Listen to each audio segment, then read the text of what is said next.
Baik, Assalamualaikum warahmatullahi wabarakatuh. Di sini kami akan membahas mengenai breath biopsi sebagai pendeteksi kanker, inspirasi dari penciuman lebah. Teknologi breath biopsi sendiri juga sedang dikembangkan untuk mendeteksi kanker melalui nafas manusia.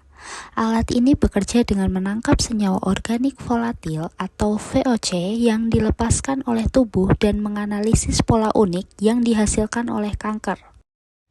Konsep biomimikri, biomarker yang berasal dari semua bagian tubuh ditangkap dalam nafas, membuat breath biopsi berlaku untuk mempelajari berbagai sistem termasuk mikrobioma, serta inflamasi, pernafasan hati, metabolisme, kardiovaskular, penyakit menular, dan berbagai kanker. Konsep biomimikri pada konteks ini sebagai pendeteksi kanker terinspirasi dari kemampuan penciuman lebah. Lebah memiliki indera penciuman yang sangat tajam, yang memungkinkan mereka mendeteksi senyawa kimia tertentu dalam udara. Adapun deskripsi dan mekanisme kerjanya, lebah memiliki indera penciuman yang sangat sensitif, mampu mendeteksi senyawa kimia dalam konsentrasi yang sangat rendah. Kemampuan ini dimanfaatkan dalam penelitian deteksi kanker yang dimana lebah dilatih untuk mengenali senyawa volatil yang terkait dengan kanker. Dengan mekanisme kerja yaitu lebah mencium dengan antena mereka yang berfungsi mirip dengan hidung vertebrata. Molekul di udara yang masuk ke pori-pori kecil di antena mereka dengan berinteraksi dengan reseptor di neuron penciuman.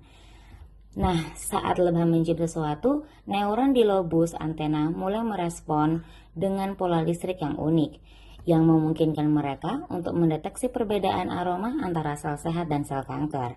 Dengan teknologi breath biopsi, yang bekerja dengan menangkap senyawa organik volatil atau VOC, lalu dilepaskan oleh tubuh dan menganalisis pola unik yang dihasilkan oleh kanker. Berikut tujuan dalam implementasi alat tersebut. Menurut data global, tingginya angka kematian akibat kanker menjadi latar belakang dalam perkembangan alat-alat kesehatan untuk mendeteksi penyakit kanker yang lebih awal. Hal ini dilakukan agar kasus kematian akibat kanker dan antisipasi yang lebih terdeteksi sejak awal. Alat ini dipakai pada hidung seperti alat bantu pernafasan. Lalu, orang yang memakai alat tersebut menghembuskan nafas selama 1-2 menit. Kemudian, alat ini akan mendeteksi adanya kanker atau tidak berdasarkan bau dari pernafasannya. Kelebihan breath biopsi.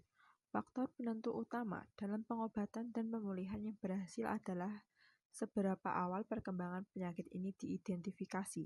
Ketika diidentifikasi pada tahap awal, sebelum kerusakan signifikan telah dilakukan pada tubuh, pengobatan jauh lebih mungkin efektif. Perubahan konsentrasi biomarker napas terjadi pada tahap awal penyakit, yang berarti bahwa mendeteksi biomarker ini dapat memungkinkan diagnosis penyakit sebelum gejala fisik lainnya menjadi jelas. 1. Non-invasif, artinya tidak memerlukan pengembalian sampel jaringan tubuh. Kedua, cepat dan efisien. Hasil dapat diperoleh dalam waktu singkat. Bisa digunakan secara repetitif karena non-invasif dan tidak memiliki efek samping. Metode ini bisa dilakukan berkali-kali untuk pemantauan kondisi kesehatan secara berkala. Dapat digunakan untuk berbagai jenis kanker. Tidak terbatas pada satu jenis kanker, riset menunjukkan napas bisa mengandung biomarker untuk kanker paru, payudara, kolorektal, bahkan bisa juga dengan pankreas. Kekurangan dari breath biopsi. Yang pertama adalah variabilitas dan standarisasi. Variabilitas dalam pengumpulan sampel napas dan metode analisis dapat mempengaruhi akurasi deteksi. Faktor-faktor seperti diet, merokok, dan kondisi medis lain dapat mengubah profil volatile organic compounds atau VOCs dalam nafas yang berpotensi mengarah pada hasil yang tidak konsisten. Yang kedua itu ada sensitivitas dan spesifisitas atau keakuratan. Meskipun beberapa studi menunjukkan sensitivitas dan spesifisitas tinggi, hasilnya seringkali bervariasi, tergantung pada jenis kanker, metode analisis, dan juga populasi sampel.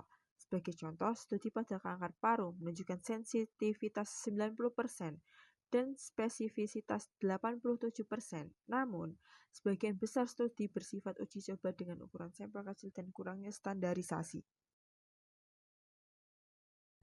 Berikut adalah jenis-jenis dari penyakit kanker. Yang pertama ada kanker ovarium, Yang kedua ada kanker pankreas, yang ketiga ada kanker paru-paru, yang keempat ada kanker payudara, dan yang terakhir ada kanker usus besar. Baik, yang selanjutnya adalah inovasi. Jadi, breast biopsi ini sudah dikembangkan sejak tahun 2023 oleh Alston Medical. Dan inovasi yang sudah ada pada breast biopsi saat ini adalah untuk mendeteksi penyakit kanker melalui indikasi dari nafas. Dan inovasi baru yang dapat dikembangkan pada alat ini ke depannya adalah hasil diagnosis yang dapat langsung muncul pada alat tanpa harus menggunakan komputer. Selain itu, inovasi yang dapat dikembangkan pada alat ini adalah membuat alat breast biopsi dengan kerangka alat yang lebih sederhana, seperti masker pintar yang di dalamnya terdapat nanopartikel yang dapat mendeteksi kanker, sehingga dapat memudahkan daerah-daerah yang tidak sulit untuk mendapatkan internet dan juga jaringan. Berikut ini kami lampirkan referensi-referensi yang kami gunakan.